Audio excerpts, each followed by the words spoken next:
Welcome, everybody. My name is Justin. I am a son of God and an addict and the host of the RECO 12 speaker meeting. And thanks to my God, the steps, and the fellowship of other addicts, I'm living the relative happy, joyous, and free life that is promised to those living in recovery and have been very active in the rooms of recovery since September of 2013.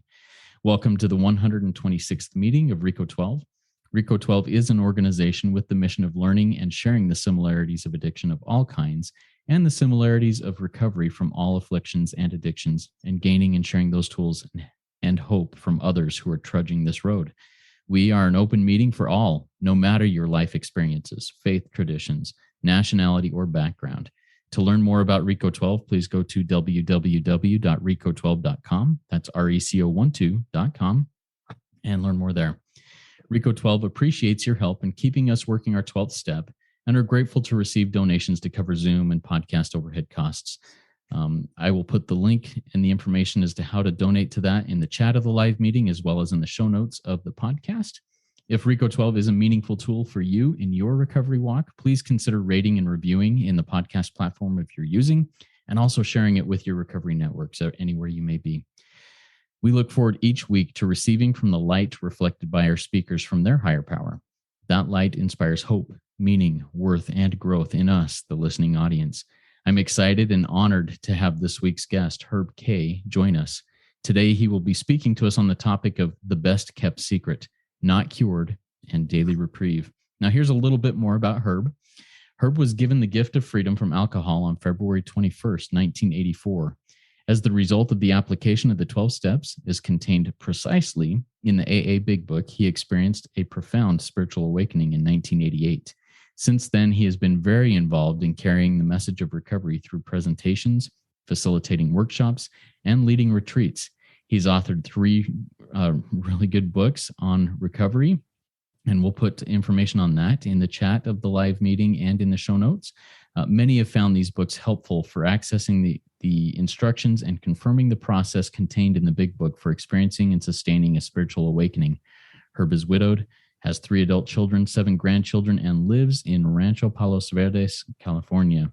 His personal journey includes 7 years in seminary, a graduate's education in psychology, and a 40-plus year in human resources consulting, from which he retired in November of 2006. Take it away, Herb. The floor is yours. Well, thank you very much, Justin. A very gracious introduction, and I'm very happy to be here. My name is Herb, and I am an alcoholic. Justin confirmed my sobriety date, February 21st, 1984. It's a story for a different day, a total accident by external observation, certainly.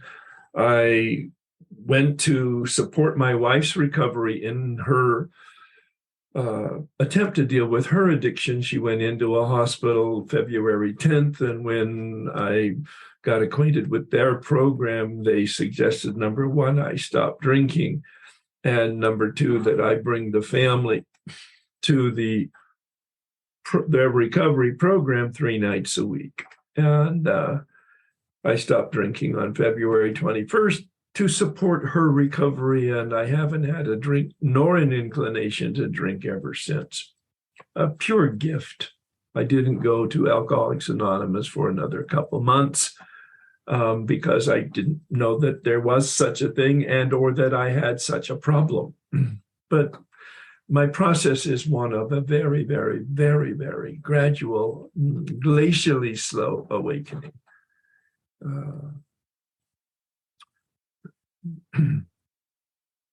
And once I went to AA, I understood some aspects of alcoholism and recovery. I got a big book and I read it. I got a sponsor. I worked the steps on my own. I went to meetings every day, called my sponsor every day. I say it that way because that's the checkoff list to become a good member of a 12-step fellowship. Since then, I've met a man in 1988 who introduced me to the Big Book in a way that I had never experienced it before, a precise application of the suggestions in the Big Book. Excuse me. And as a result of having that journey through the steps out of the big book with a mechanic, he was a big book step mechanic. I had a spiritual awakening, which I now understand in retrospect as a change in the way I think and feel and behave. And it was done to me, a mystery. We call it grace or God. Doesn't matter what you call it. I can observe it. I do not understand it. And it was done to me, not by me, but not without me. A change. That's the key here. I had studied to be a Catholic priest for 7 years in a monastery. I left and hung up my black robe and didn't meditate for another 25 years because I didn't find what I was looking for. I studied psychology. I turned around after finishing my graduate work because I didn't find what I was looking for. Therapy, the same thing. Human development, the same thing. One of my good friends, I was joking with Justin as we were introducing ourselves, calls me a mad dog seeker. It's a high compliment, by the way. It's not a pejorative statement. And I just knew I had this deep, deep, deep yearning, and something was missing. I didn't know what that was, and I knew I was a seeker, and I was very happy to be a seeker. I wore it as a badge of superiority, unfortunately, early on. And then when I did this work, I discovered I was a finder. Much better to be a finder. Good to be a seeker, much better to be a finder. And as the result of doing this work 3 different times over the next 10 years, with 3 different step guides, I call them, mechanics with the big book and the step work, the application on a personal basis. And each one of them gave me a different flavor, a different look, and a different experience with different aspects. That's a story for a different day. But I concluded at the end of that journey, 1996, that that this process is a method for human conversion, human transformation, human change, a methodology that will apply to certainly Alcoholics Anonymous and any variation of that for substance addiction, drugs and food, but also Al-Anon discovered that early on, 1951, when Lois started it, to apply the 12 steps to the process addiction. And then it burgeoned from there to probably over 100 different 12-step fellowships. So my second book is entitled 12 Steps to Spiritual Awakening, Enlightenment for Everyone. Because addiction is a problem. The big book is quite clear on that. It's just not the problem. It's a problem, but it's not the problem. Bill said, in fact, addiction, I'll modify the vocabulary. Addiction is a symbol and a symptom of the problem, that the real problem is a spiritual malady. And that was if you're familiar with the AA history, what Carl Jung had written to Bill Wilson in 1960-61. He said, alcoholics, probably we could use the word addicts, are uniquely spiritual people.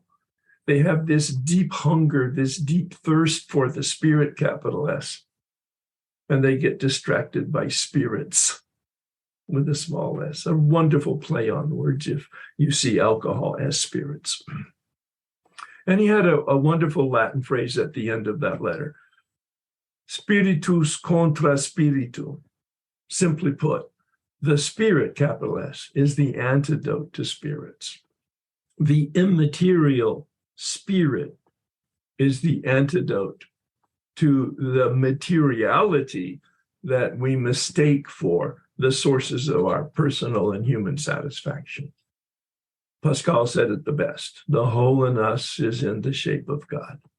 So this process is about finding a connection to and a relationship with power, a relationship with God as we understand it. The book says, I much prefer language like the God that we don't understand.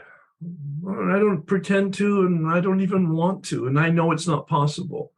whatever this reality is, if it is, and I believe it is, and I act as if it's true, those faith and hope steps of steps 2 and 3, faith being my decision, my choice in step 2, and hope being my decision in step 3, connected to action. The difference is both are the same in terms of the use of my free will. I choose to believe. That's my faith.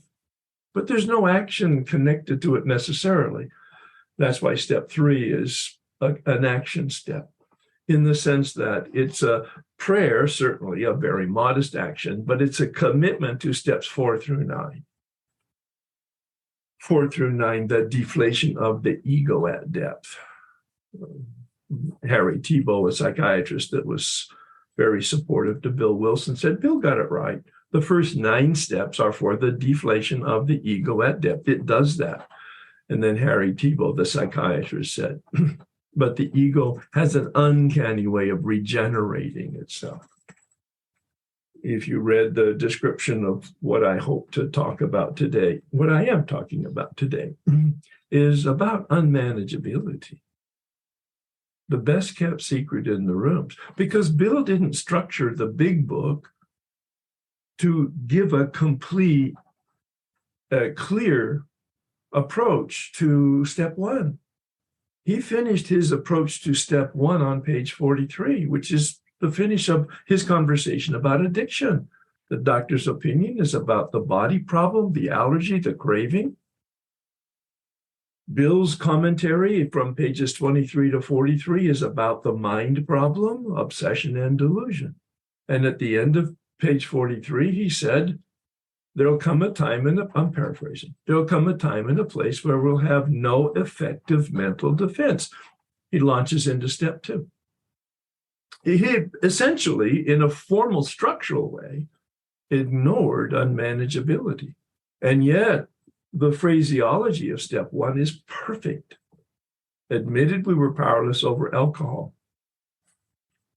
Substitute the word addiction. And the big book is very clear, there's only 2 criteria for addiction. Oh, there's lots of description and there's lots of drama and there's lots of differences in terms of outcome. But underneath, there's only 2. Number 1, when you start, you cannot stop. The body problem. And number 2, when you stop, intending to stop, and have some success in stopping, you don't stay stopped. The mind problem. The obsession that hijacks us.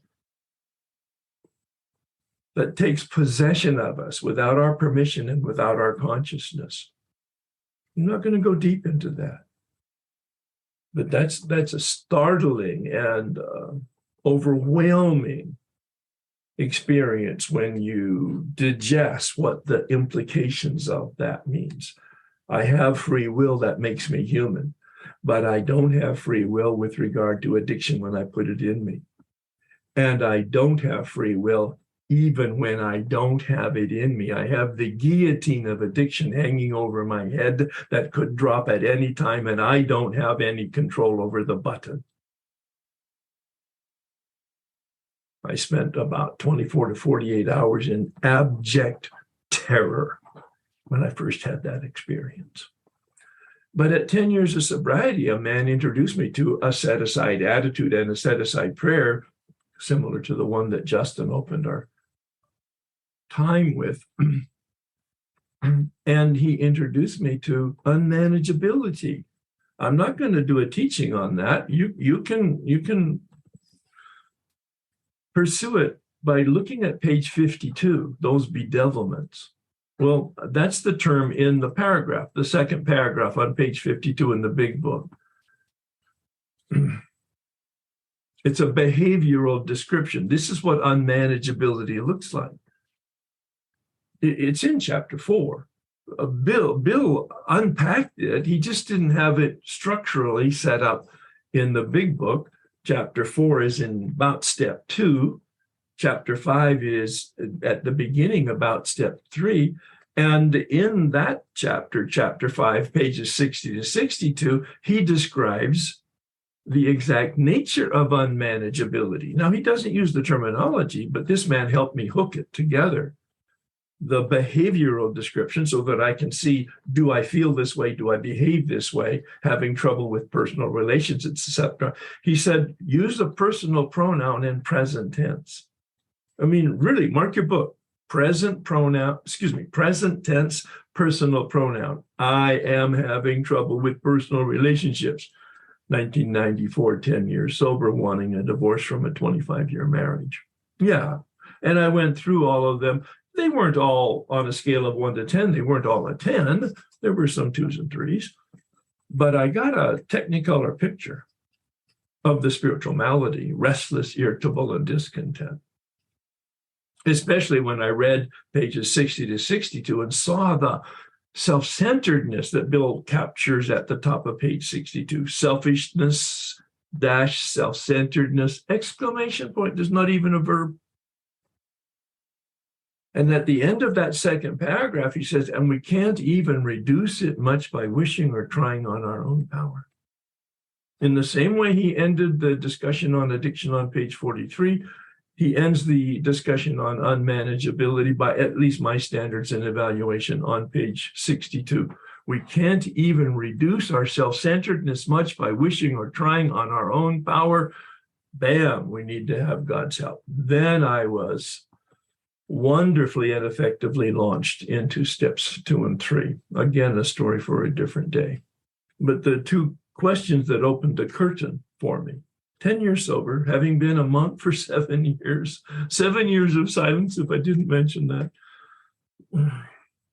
10 years sober, having done the steps twice with really good people and had deep and effective and broad spiritual awakenings previously twice, but never had an experience with steps 2 and 3. Didn't know that I didn't know, couldn't see that I didn't see. And the 2 questions that pulled the curtain back for me on my agnosticism: what do you actually believe? Very safe question for me, who had to pretend that he was a theologian and philosopher because of my background. It was pretense. I didn't know that I didn't know. But then he asked me, once I wrote that out and read it to him, to write out an answer to the second question. How do you behave in light of what you believe you believe? Wow, it was embarrassing. Self-reliance just popped out.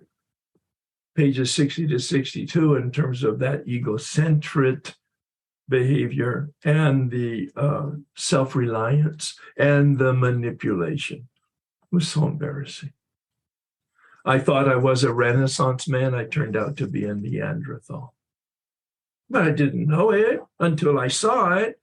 Again, a process like the dimmer switch. When I look back over my shoulder, the dimmer switch went on February 21st, 1984. Very light voltage, very little light. But as I stayed gently pressed up against it, I hope you get the image, gently pressed up against the dimmer switch over the next 10 years, pushing it forward a click at a time, the lights got brighter and brighter and brighter. And the good news is there's more light. Of course, the bad news is there's more light. And therefore, you see what you weren't able to see before. But it's therapeutic, of course. Now, here's the best kept secret. What I just said about unmanageability and the powerlessness of living our lives. Justin had mentioned the words we hear all the time, and we get so brain dead to them. Happy, joyous, and free. I mean, free of our addiction is guaranteed by the first 9 steps. Read page 84. Placed in a position of neutrality.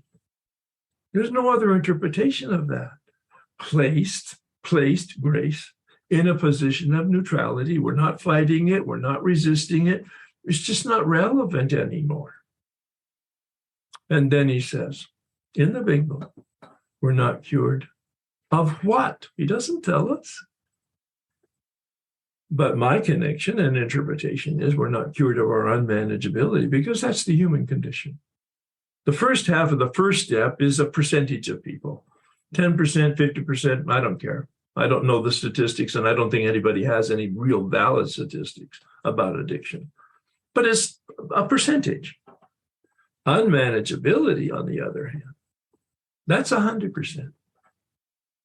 All human beings, we have maybe 8 billion in the world. Every one of them, single individual, has unmanageability built into our structure. At least this is my interpretation. Selfishness, self-centeredness, it's an observation, it's not a condemnation.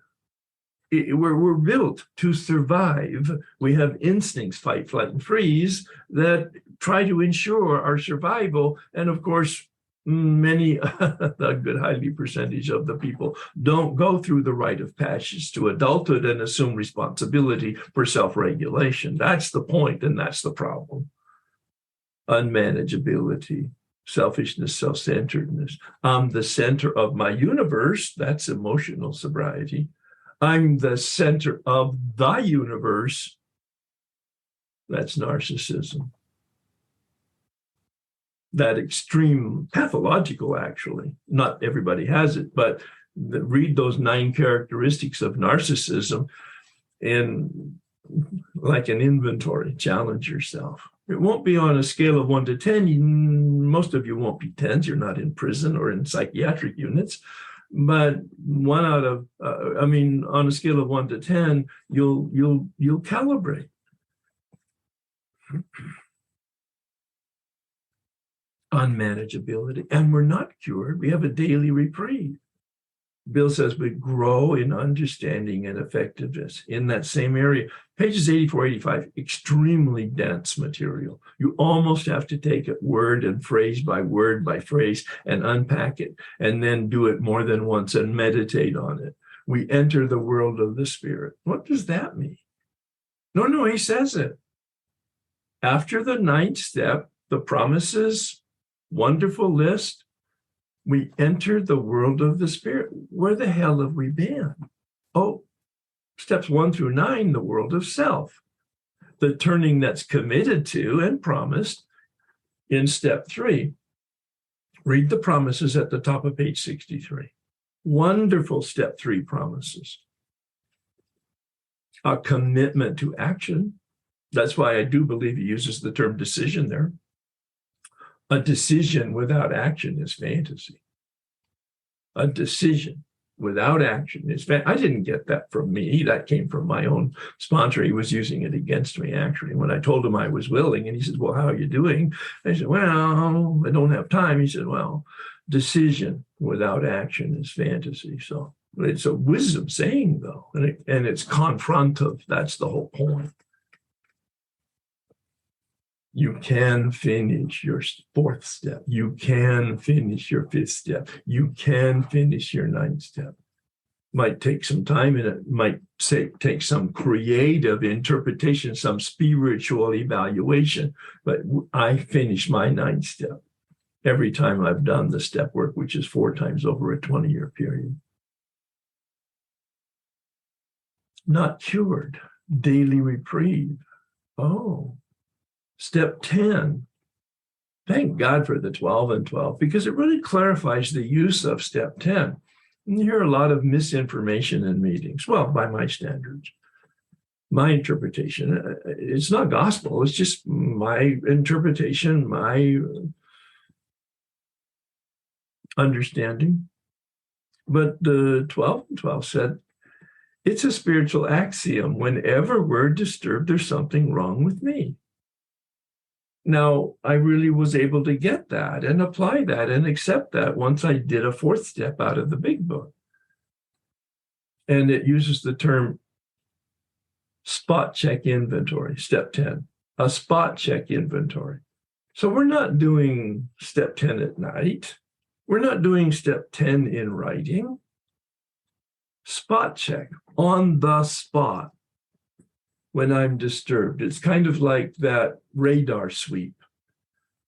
When you have a radar sweep like this, there's a blip on the screen. Oh, it's kind of like sitting in your car looking at the yellow light. Low oil.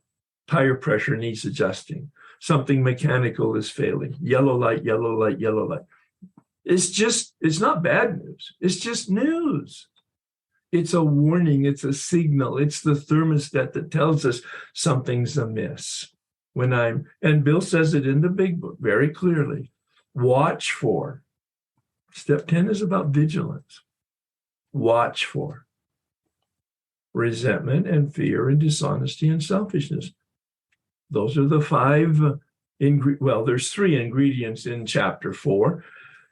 The step four, resentment and fear and sex. When I see sex under the mantle of dishonesty, fight, flight, and freeze, fight, anger, resentment, flight, fear, anxiety, freeze, camouflage, dishonesty. And that was the major theme of my sex inventory, hiding my motives. But the broader tent that captures, I do believe, this instinct in us as human beings that's gone awry because of my immaturity and my selfishness, is dishonesty, hiding, camouflage. And then selfishness, of course, is the root. Resentment and fear and sex and dishonesty are the fruits of the root. The selfishness and self-centeredness is the root, so we need to get to the root. If those are bedevilments on page 52, which is the behavior, then this process is about exorcism. Not a word used in the book, and I don't mean it in a religious connotation. Bill does say it's soul surgery. Soul surgery, removing the cancers in us that block the light and power available to us. That's why I like the image of the dimmer switch and darkness and light. He says in step 10, we pray. I interpret that as I'm powerless. We talk to somebody. I interpret because I'm a human being. Confession, disclosure, fifth step, therapy. Those are all recognizing human nature's need for that kind of disclosure. We make amends. If I'm disturbed, I'm sure as hell going to be disturbing somebody, but not all the time. And we turn our thoughts to helping somebody else. Brilliant psychology on Bill's part. He doesn't actually say that we help anybody.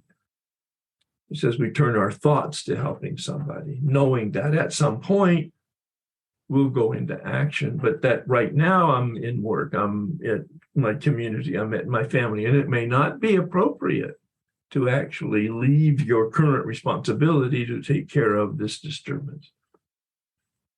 Step 11 is my favorite step. Don't have enough time to talk about it deeply. You can go to my YouTube channels. I've got many, many presentations, 1 hour long to 3-4 hour long on meditation. But the key is not in the big book.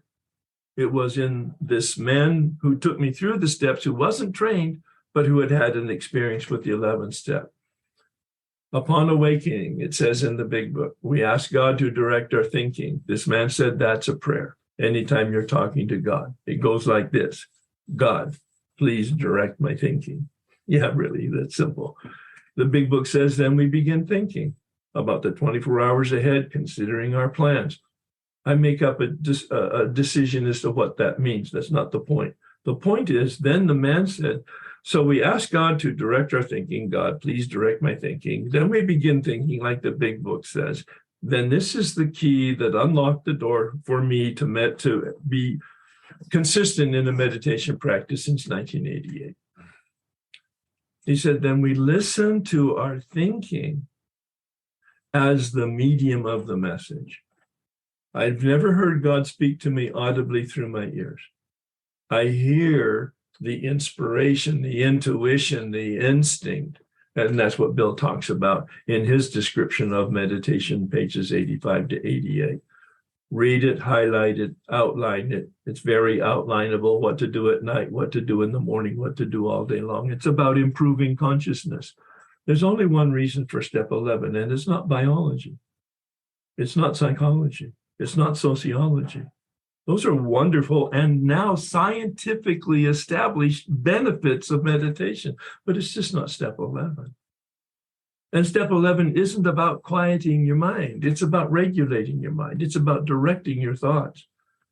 Listening to your thoughts as the possibility of God speaking to me through my own. He says, use your brains. The proper use of your mind is to think. The proper use of your will is to be in alignment. My word for step 3. A commitment to be in alignment, to do steps 4 through 9 in order to place myself in alignment with reality. I actually don't like the words God's will, but I do like the word alignment with reality. And step 10 is that major tool of emotional sobriety, to be in alignment when I'm out of alignment. If I'm out of alignment, the radar sweep will say, you're disturbed. Get back in alignment with step 10. In the morning, get direction and guidance. In the evening, check it out. How did you do? Another radar sweep. And then live by principles. The key to the 12-step process is to identify the principles. I'm glad that Bill didn't give us a list of principles. It's up to us to figure it out. What are the principles of reality? If we live in alignment with the principles, we will thrive happy, joyous, and free. If we are out of alignment with the principles of reality, they will crush us. We will suffer and then we will die. I'm not concerned about dying, but I don't like suffering. So I try to stay in alignment. Thanks, Justin. Oh, thank you so much, Herb. Love that. I burned my pen out, taking notes and writing questions. And a reminder to our live audience here, if you have a question for Herb, please type it in the Q&A link at the bottom of your window. Looks like 2 speech bubbles over the top of each other. We'll get to those. We have a couple of questions that have come in, both related to your the topic of narcissism. So the first one, Herb, and I also had this question because as I was writing, I missed something. You talked about how my universe versus the universe. If I'm the center of my universe, I'm this. If I'm the center of the universe, I'm narcissistic. Can you repeat that Sure. concept real quick? Sure. One of my co-facilitators is a Dr. Alan Berger, and he really started me on the journey of looking at emotional sobriety. He's a clinical psychologist, and he talks about the center of our gravity deep down inside ourselves. The center of our gravity deep down inside ourselves, so that I am the center of my universe. I am responsible. Melody Beattie, in her book Codependent No More, talks about the antidote to codependency is independence of the individual and the interdependence between individuals. I am an island. I am responsible. I am solid in myself, in my relationship with myself and my relationship with the universe. But I am not the center of the universe, meaning as a narcissist, I'm a recovering narcissist, anyway. And up until I did the step work where I was asleep, dreaming that I was awake, I plagiarized from Gurdjieff here, a philosopher, Russian philosopher. He said, most human beings are asleep, dreaming that they're awake. At that point, age 48, I was the center of my universe. I was an unconscious narcissist, that everybody around me was planets around the sun. And if they got hurt, that was collateral damage because I was getting what I wanted. That's what I mean by that. Love it. So if I'm the center of my universe, that's responsibility. I'm taking responsibility. If I'm the center of the universe, that's narcissism. Right. Love it. Right. Thank you. All right. And another question on narcissism. This comes from an anonymous attendee. As a chronic codependent, I have asked myself the question, am I a narcissist? Many a time. And it terrifies me because from my understanding, narcissists can't and won't change. My therapist has said everyone has narcissistic traits. It's about recognizing them and keeping them in check. What are your views? I would agree with the therapist there. And actually, Dr. Berger was my therapist at one point early on in my recovery. And he said, narcissism is irremediable. It can't be fixed by therapy and or medication. Well, that's a condemnation of the major kind. It's powerless. And yet, when I met him 10 years after I had done the step work, he acknowledged that it had been mitigated by the spiritual practice, by the spiritual power.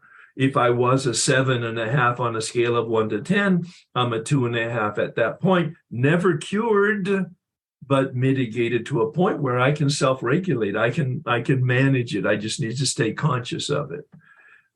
So I 100% agree with the comments that your therapist made to you, and yet there's hope, because there's how big is your God? How big is this power? I love the word and have been recently using it in my meditation to give it some strength, and that is the darkness to the light. I come from darkness. And I've been placed in the light. That's the grace. But I'm looking for the light, and I'm willing to take the action to pull the curtains back progressively. I mean, there's infinite number of curtains, and they're constantly opening up, and I'm constantly going, oh, wow, look at that. Or I'm going, oh, wow, look at that. And, it's kind of like, sometimes it's embarrassing and sometimes it's very enjoyable, but it's a journey. And Bill says it, he captured it, progress. For the rest of our life, progress. Love it. And that concept of pulling back the curtains, to me, that's analogous to the dimmer switch you talked about a little 100%. 100%. Yeah. Just a different way of looking, a different picture. Yeah. So in your life, as you pulled back the curtains, as that dimmer switch has gradually become brighter and brighter, what is something recently that has been revealed in that thing that you have had to look internally and say, oh yeah, here's something I need to address or change or improve on here after, since 1984, since sober? Yeah. I was introduced, somebody gave me a book by a rabbi, Rami Shapiro, who is in a 12-step program. I mean, he's disclosed it in his own books. And the book's name was Loving Kindness. And just a year ago, I read the book, and I decided that those were the two lenses that I was going to look through at other people especially, but at reality outside myself, with loving kindness. And so that's been my theme, that's been my effort. But I didn't have that level of focus and or consciousness prior to that until I was introduced to those terms. Now, we hear it all the time in the book, of course, love and tolerance is our code, but it didn't have the same snap. So when a curtain parts, the words we hear all the time become meaningful. Yeah, thank you so much for sharing that. I love that, and we'll put that information in the show notes of the podcast. Okay, so another question came in from our live audience. Liana would ask if you could address the topic of relapse really quick. Is that something you're willing to talk on for a second? Oh, sure, I would. I'm going to take just a pause for a minute, though, and go back to the narcissism. There's a therapist in Minneapolis named Raquel Lerner, Raquel, Rokelle, Lerner, Lerner, and she wrote a book with a great title, The Object of My Affection is in My Reflection. How to live, subtitle, How to Live with a Narcissist. Very worthwhile reading for those of you who are living with and or just wanted sort of a real lay person's, but a psychologist's interpretation of narcissism and how to deal with it, others and or yours. Relapse. It's not my experience, so I can't talk about it from experience, but I have worked with literally hundreds and thousands of people now through my workshops. And so it's an experience. There are psychologists and recovery specialists who can talk about relapse prevention. And it's legitimate because we're human beings and we need to know about some of the practical applications of human development. I don't come at it from that standpoint. You want relapse prevention, do the first 9 steps. If you haven't experience the first 9 steps, you probably will relapse. I mean, finishing the 9th step. The big book, as I mentioned in my conversation, confirms on page 84 that we will be placed in a position of neutrality. If you're not in a position of neutrality, there's something amiss with your first 9 steps. If you've done the first 9 steps and you feel that it's been adequate and complete, and you relapse, then there's something amiss with your 10, 11, and 12. It's really clear to me. We're screwed on our own power. We need to have an effective relationship with power, which we cannot get by doing anything. And yet, we cannot get it if we don't do something. There's the conundrum. It's almost like a catch-22, and yet that's the mystery. My willingness to take action connected to grace, knowing that my willingness to take action is it grace itself. I can't explain it. I took it into meditation. I was willing to be taken to a place. All right. I was taken to a place. Hear the grace and the willingness. I was taken to a place I didn't know existed. Grace. I was willing to take the action. That's my part, my role. I can't again explain how that works. It's alchemy, which is a pseudoscience of turning iron ore into gold from the medieval snake oil salesman that existed forever. It's not true. Of course, you can't do that. And yet here we experience it. It's like spiritual math. Regular math, 1 + 1 = 2. Spiritual math, 1 + 1 = 5. I've been taken to a place I didn't know existed. I've been taken to a place I couldn't get to on my own. And here's the really, really, really profound good news. The outcome is geometrically bigger than my contribution to it. The outcome of happy, joyous, and free is geometrically larger than my contribution to it. That's what grace is from my standpoint. Yeah, thank you so much, Herb. Good stuff. All right, the next question comes from Gregory, and this touches on something that you and I talked about before we started recording a little bit. Gregory says, your book title mentions spiritual awakening for everyone. Yes. How do you see non-addicts taking step 1? Oh, unmanageability. That's real clear. The addiction part is the first half of the first step. Unmanageability is the human condition. And everybody, there's not a person alive that couldn't relate to pages 60 to 62. Yeah. Yeah, thank you. That's a very helpful. All right, we have a question from Martine from Belgium. Martine says, do you do any recorded concepts workshops? Yes. So can you tell us a little bit about where we can find some of your workshops and recordings? You can find them all on my YouTube channel. I've had a support person who has organized it, established a YouTube channel, and then has like 8 or 9 different playlists. So there's a very robust set of recordings on a variety of topics. Some of them are sequential, like a workshop, weekly workshop for a year. Some of them are just individual workshops that I'll do on a Saturday or a Sunday for an hour or to 4 hours. Those are usually my workshops. Yeah, and I've got the link to your YouTube channel here in the chat of the live meeting. I'll also put that in the show notes of the podcast. So thank you for sharing that. And on my website, I have a library of resources, all downloadable for free, that support the work out of the big book and the step process. Very good. I'll make sure that there's a link to your website also in those areas. Okay. All right. Next question is also from Gregory. In step 11 discussion, you mentioned to pray to ask God to direct our thinking, then to think and listen to the thinking. What does that look like in your life? Yeah. And I've expanded it. My step 11 is broader than is anticipated in the big book. So prayer is, I start my morning practice, is usually about a 30-minute time allotment.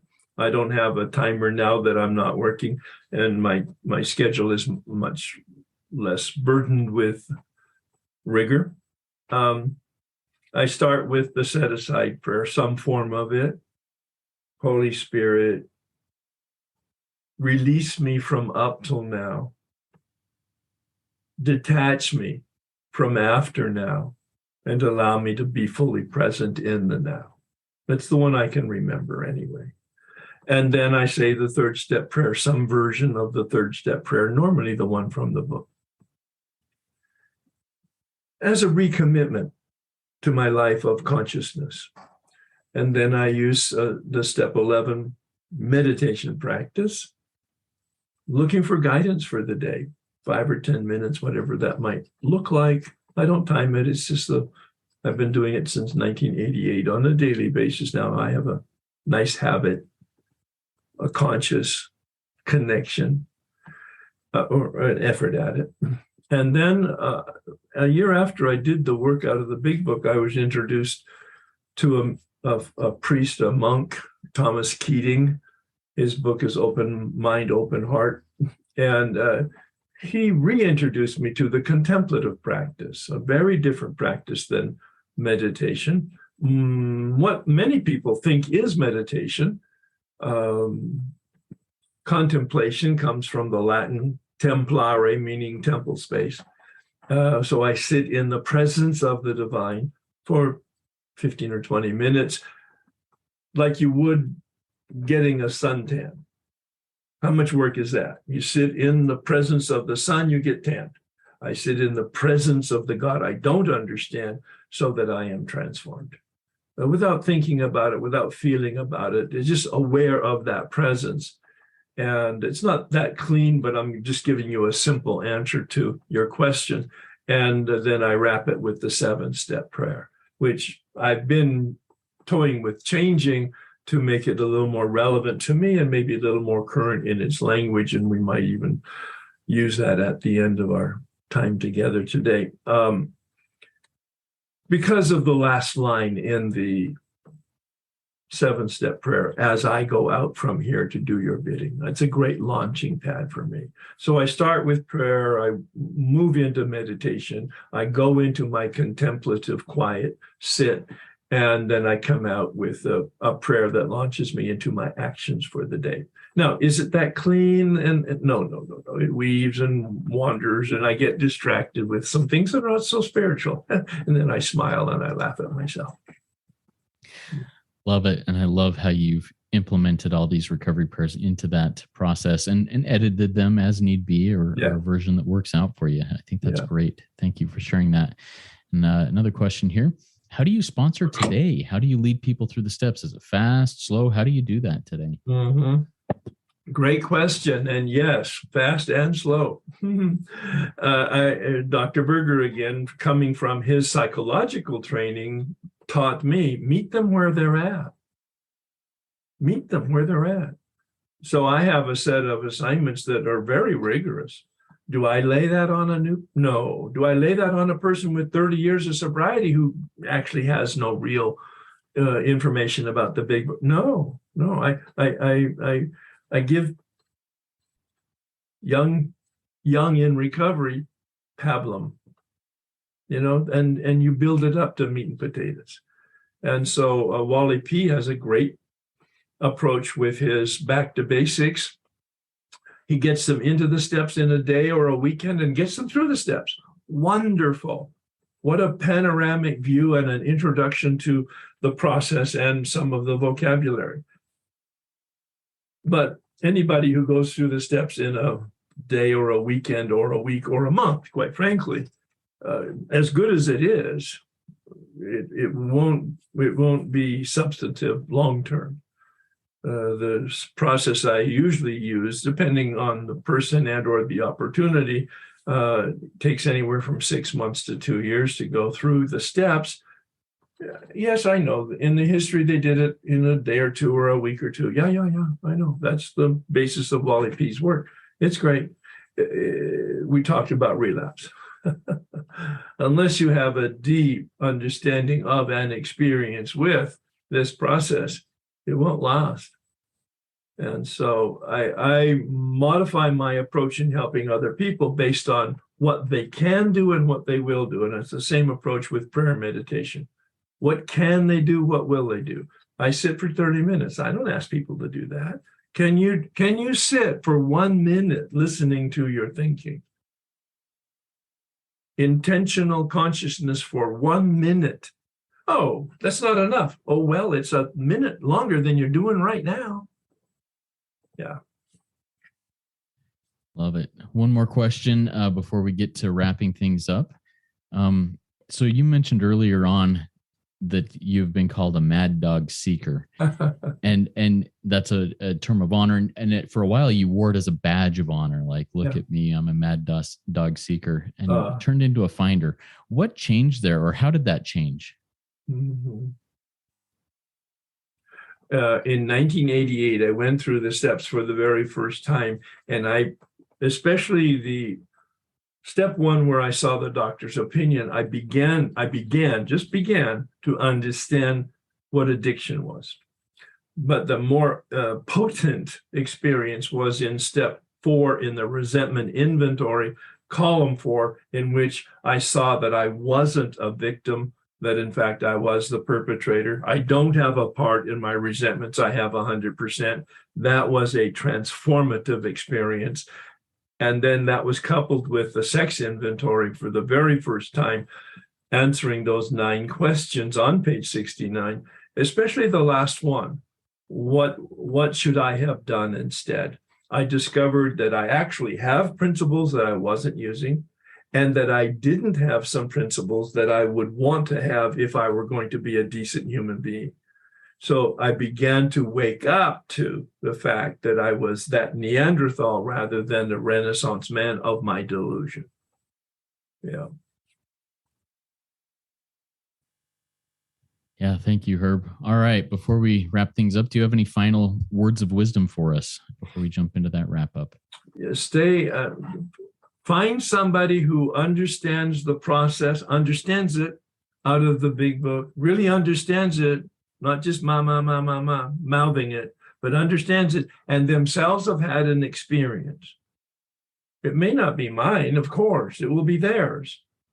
But make sure they have an understanding and an experience with doing the steps, and then ask them to help you go through the steps.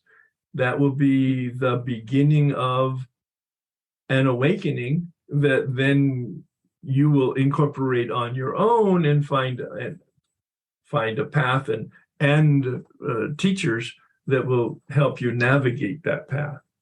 The Buddhists talk about 3 things that are necessary for anybody who is seeking to awaken. Number 1 is a path, of course, but a teacher to guide us, and then a community to support us.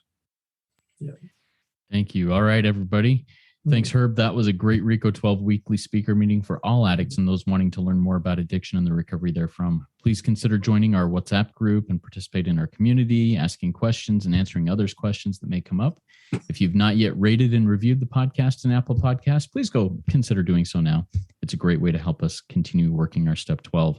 I invite the audience to come back next week when we will be hearing from Susie W., whose topic will be a good one. She's preparing that now, and we'll have that out and announced by Wednesday. Now let's launch off into the rest of our day with the emotional sobriety prayer that Herb will be sharing with us and saying for us. Oh, thank you. It's an adaptation of Step 7 as recently as this morning, fine-tuning it.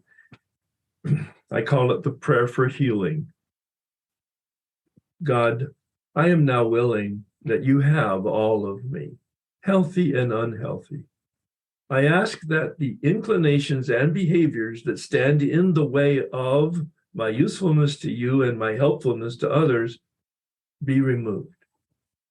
Grant me knowledge and power, wisdom and courage, so that I can live in alignment with reality as it truly is. Amen. Amen. Keep coming back, everybody. Come trudge this happy road with me. Work it. You are worth it.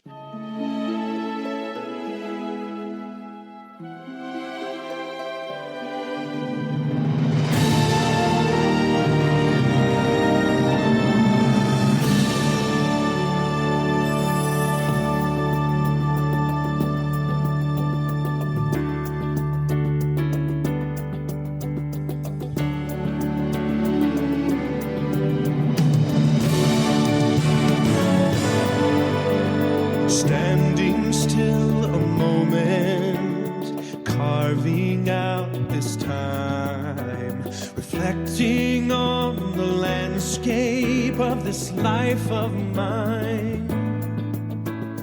Peaks too high to conquer, streams too wide to cross, troughs too deep to walk through without incurring loss.